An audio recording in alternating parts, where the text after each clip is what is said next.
तुम्बा नाम का गांव था। उस गांव में एक बुढ़िया अपने पोते के साथ रहती थी। उनका घर एक सुनसान जगह पर था।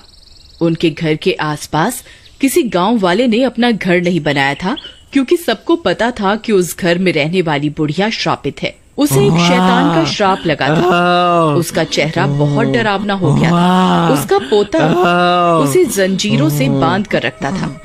उसके चेहरे में 2 बड़ी बड़ी कीलें लगी हुई थी। कभी कभी उसके अंदर का हैवान जाग उठता था तो वह अपने पोते को भी खाने की कोशिश करती थी। कहाँ मर गया तू? जल्दी मुझे आटे की गुड़िया दे, नहीं तो मैं तुझे ही खा जाऊंगी। दादी थोड़ा सब्र रखो, खाना ला रहा हूँ, बस अभी आया। फिर हीरा उसके लिए आटे की गुड़िया बनाकर लाता है और उसकी तरफ फेंक देता है। फिर वह गुड़िया जानवरों की तरह उस आटे की गुड़िया को खाने लगती है। बहुत भूख लगी है। फिर वह आटे की गुड़िया को खाकर उसे थोड़ी तृप्ति मिलती है और वह कुछ शांत होती है। दादी तुम्हारी ऐसी हालत कैसे हो गई? बेटा, मैं आज तुझे एक सच बताने जा रही हूँ। इसके बारे में किसी गांव वाले को नहीं बताना, नहीं तो अनर्थ हो जाएगा। बहुत साल पहले मुझे जंगल में एक खजाने के बारे में पता चला था। उसे पाने के लिए मैं कुएं में उतरी। वहाँ एक शैतान था जो जन्म जन्म का भूखा था। उसकी कमर में एक सोने की पोटली बंधी हुई थी। मैंने उसकी तरफ आटे की गुड़िया फेंकी तो वह उसे खाने में मगन हो गया। तभी मैंने उसकी सोने की पोटली को खंजर से काट दिया। उसमें से सोने के सिक्के गिरे। मैंने उन्हें झट से उठाया और कुएं से जल्दी से बाहर आ गई। मैं अगली रात फिर से कुएं के अंदर गई। मैंने फिर से उसकी तरफ आटे की गुड़िया फेंकी और उसकी पोटली को खंजर से काट दिया और सोना इकट्ठा करने लगी। लेकिन उस दिन मेरा लालच मुझ पर हावी हो गया। मैं ज्यादा सोने के सिक्के इकट्ठे करने में लग गई। तब तक वह शैतान आटे की गुड़िया खा चुका था। अब मेरे पास उसकी भूख मिटाने के लिए कुछ नहीं था। मैं जल्दी से रस्सी के सहारे बाहर निकलने लगी। तभी उसने मेरी टांग पर काट लिया और मैं भी श्रापित हो गई। उस दिन के बाद से मेरी ऐसी हालत हो गई है। अगर मुझे समय पर आटे की गुड़िया नहीं मिली तो मुझे डर है मेरे अंदर का शैतान किसी दिन तुझे अपना शिकार बना लेगा। बेटा, मुझे अब ऐसी जिंदगी और नहीं जीनी। मुझे मुक्ति दे दे। मैं अब थक चुकी हूँ। मैं किसी दिन तेरी जान ले लूंगी। मुझ पर एक कृपा कर, मुझे अब मुक्ति दिलवा दे बेटा। लेकिन दादी, मैं इस श्राप से आपको मुक्ति कैसे दिलवाऊं? बेटा, मेरे शरीर को आग के हवाले कर दे, इससे मुझे मुक्ति मिल जाएगी। लेकिन तू कभी खजाने के लालच में उस कुएं की तरफ मत जाना। फिर हीरा से अपनी दादी की हालत देखी नहीं जाती और वह अपने झोपड़े में आग लगा देता है और उसकी दादी को मुक्ति दिलवा देता है। अब मुझे कुएं में जाकर उस शैतान से खजाना लाना ही होगा। फिर एक दिन हीरा आटे की गुड़िया बनाता है और उस कुएं में उतर जाता है। हे दानव, कहाँ है तू? देख, मैं तेरे लिए आटे की गुड़िया लाया हूँ। आ, जल्दी आ जा। तभी आटे की गुड़िया की महक सूंघकर वह शैतान वहाँ आ जाता है। उसे देखकर हीरा की सिट्टी पिट्टी गुल हो जाती है। अरे मर गए रे।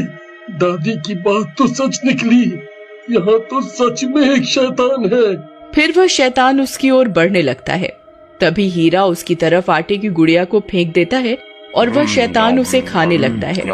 इसी का मौका उठाकर हीरा खंजर से उसकी सोने के सिक्कों की पोटली को फाड़ देता है और उसमें से सारे सोने के सिक्कों को इधर उधर बिखेर देता है। फिर सोने के सिक्के उठाना शुरू कर देता है।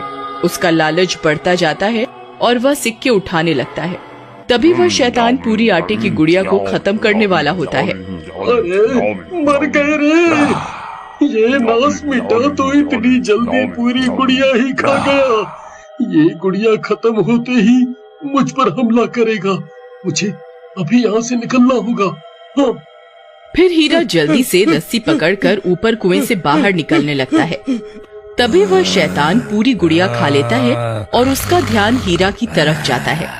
तब वो भी रस्सी पकड़कर कुएं से बाहर निकलने की कोशिश करता है। लेकिन जैसे ही उसका हाथ कुएं से बाहर निकलता है वह जलने लगता है। और जलने से बचने के लिए वह फिर से कुएं के अंदर चला जाता है और अपने सोने के सिक्कों को वापस बटोरने लगता है। अरे वाह, आज तो मजा आ गया। मेरे हाथ 5 सोने के सिक्के लग गए। एक काम करता हूँ, कल बहुत सारी आटे की गुड़िया लेकर आऊंगा, फिर वो शैतान उन्हें खाने में मगन हो जाएगा और मैं सारे सिक्कों को इकट्ठा कर लूंगा। वाह! फिर इतना सोचकर हीरा आटे की गुड़िया बनाना शुरू कर देता है और 5 आटे की गुड़िया तैयार कर लेता है। मेरी तरकीब जरूर काम करेगी। फिर वह रात होने का इंतजार करता है। कुछ ही देर में रात हो जाती है और वह सारे आटे की गुड़िया एक पोटली में डालता है और कुएं में उतर जाता है। ऐ शैतान, कहाँ है तू? देख, तेरे लिए बहुत सारा खाना लाया हूँ। तभी सामने से 5 शैतान आ जाते हैं। हीरा उन 5 को देखकर दंग रह जाता है। अरे मर गए रे, दादी ने तो एक ही शैतान के बारे में बताया था। ये 5 कहाँ से आ गए? अब मैं क्या करूं? कहीं मैंने कोई गलती तो नहीं कर दी? मैं रोज एक गुड़िया लाता था तो एक ही शैतान आता था। हे भगवान, ये मैंने क्या गलती कर दी? इसके बारे में तो मैंने सोचा ही नहीं। अब क्या करूं? तभी वहाँ 5 शैतान आ जाते हैं और वे भूख के मारे तड़प रहे होते हैं। एक काम करता हूँ, इन 5 को एक एक गुड़िया खाने को दे देता हूँ। इससे मुझे यहाँ से भागने का वक्त मिल जाएगा। हाँ। फिर हीरा एक आटे की गुड़िया एक शैतान की ओर फेंकता है तो 5 शैतान उस गुड़िया के ऊपर टूट पड़ते हैं। कोई उसकी टांग खा जाता है तो कोई उसका सिर, और पलक झपकते वो 5 मिलकर उस गुड़िया को खा जाते हैं। अरे मर गए रे, इन 5 ने मिलकर एक झटके में गुड़िया हजम कर ली। अब क्या करूं? यहाँ से कैसे निकलूं? कैसे निकलूं? फिर वह बची हुई 4 गुड़िया को एक साथ उनकी तरफ फेंक देता है। 5 में से 4 शैतानों को एक एक गुड़िया मिल जाती है। वह चारों उन्हें खाने में मगन हो जाते हैं, लेकिन एक शैतान अभी भी भूखा होता है और हीरा की तरफ देख रहा होता है।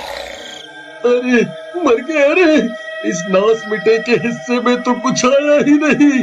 अरे भागो रे, भागो रे।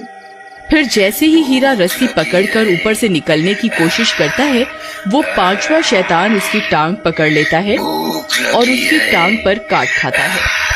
अरे मर गया रे। अरे कब्बा, छोड़ मेरी टांग। अरे ये तूने क्या कर दिया कब्बा? फिर हीरा किसी तरह कुएं से बाहर निकलता है। अरे बहुत दर्द हो रहा है रे। हाय, अब मैं क्या करूं? कहीं वो दादी वाला श्राप मुझे भी तो नहीं लग जाएगा? कोई है? कोई मेरी मदद करो, कोई मेरी मदद करो। फिर देखते ही देखते हीरा भी शैतान में बदल जाता है। उसे भी श्राप लग जाता है। फिर हीरा अपने दोनों हाथ और पैरों के सहारे चलने लगता है। उसे बहुत भूख लगती है और वह आटे की गुड़िया की खोज में पूरे गांव में भटकने लगता है। मुझे बहुत भूख लगी है। मैं किसी को नहीं छोड़ूंगा। गांव वाले उसे छुप छुप कर देखने लगते हैं। किसी को कुछ समझ में नहीं आता कि हीरा ऐसे दोनों हाथ और पैरों के सहारे क्यों चल रहा है और उसकी ऐसी हालत कैसे हो गई। फिर हीरा पूरी रात गांव में भटकता भटकता जंगल की तरफ निकल जाता है। उसके वहां से जाते ही गांव वाले अपने घरों से बाहर निकल कर आ जाते हैं। अरे भाई, ये हीरा को क्या हो गया? ये तो बिल्कुल जानवर जैसा बन गया है। भाई, मुझे तो लगता है इसे इसकी दादी ने काट खाया है, तभी ये भी श्रापित हो गया है। फिर सभी गांव वाले हीरा के घर की ओर दौड़ पड़ते हैं। जब वे वहां पहुंचते हैं तो दंग रह जाते हैं। वह घर पूरी तरह से जला हुआ होता है। वहां उन्हें उस बुढ़िया का कंकाल भी मिलता है।